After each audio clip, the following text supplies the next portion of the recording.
County Headquarters, ili wananchi wa hapa munaotafuta kitambulisho mupate mahali karibu, munaotafuta birth certificate mupate karibu. Pia zile huduma zingine zote za serikali ikiwemo mambo ya kuhakikisha ya kwamba hata mpango ya ajira inapatikana hapa. Kwa hivyo watu wa Rangwe, mimi nataka niseme pongezi. Sasa hata Huduma Center iko hapa, tutahakikisha kwamba mambo yale mengine yote yanapatikana hapa Rangwe. Tumekubaliana jameni? Vile vile tumefika hapa Homa Bay. Jana tumeanzisha mpango mkubwa ya kuunganisha stima kwa watu wa Rangwe na Homa Bay. Serikali ya Kenya tumetoa pesa shilingi bilioni 2.1 kuunganisha watu 16,000 wapya kwa huduma ya stima hapa Homa Bay. Muliniambia wakati nilikuja hapa Homa Bay ya kwamba manyumba nyingi bado iko giza, si ndio? Ati stima haijapatikana. Na ndio nikawaambia tunaenda kutafuta pesa, na sasa nimeamurisha Opiyo Wandayi, waziri wetu wa stima, kwamba hapa Homa Bay kabla ya Novemba manyumba zingine 25,000 zitakuwa zimeunganishwa na stima hapa Homa Bay. Homa Bay hoye! Homa Bay hoye!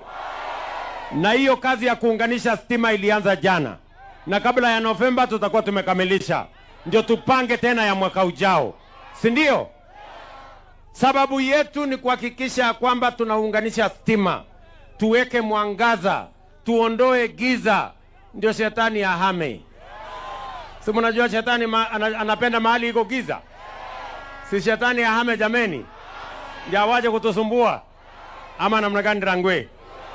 Vile vile mimi nimefika hapa Rangwe tena leo kwa sababu ya barabara ya kutoka Rangwe kwenda Oboke, si ndio? Hiyo barabara imesumbua watu wa Rangwe sana, si ndio?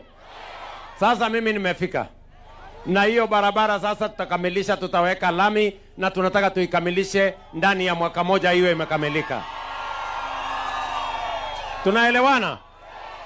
Huyu mrembo wenu anaitwa Lilian Gogo. Mnajua huyu mama ananisukuma sana. Hii barabara amenisumbua sana huyu mama na maneno ya hapa Homa Bay, ndio? Lakini sasa nyinyi watu wa Rangwe, siniwaombe jameni, mwambie huyu mama anipeleke Mosmos. Sasa hii ananipeleka kama wheelbarrow huyu mama ama namna gani? Lakini ya muhimu ni tuhakikishe ya kwamba mambo ya maendeleo ya Kenya na Homa Bay na Rangwe isichelewe.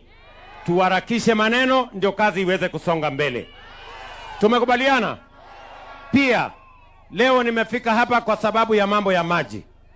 Mnajua kuna damu ya Kosiga pale tulijenga tukamaliza, lakini hiyo maji haijafika hapa Rangwe, haijafika Ndiru, si namna hiyo? Sasa nimekuja kuwatangazia tumetoa milioni 100 sasa ya kuleta hiyo maji kutoka Kosiga kuja hapa Rangwe kwenda Ndiru, na manyumba yenu hapa katikati ndio mpate maji ya mfereji.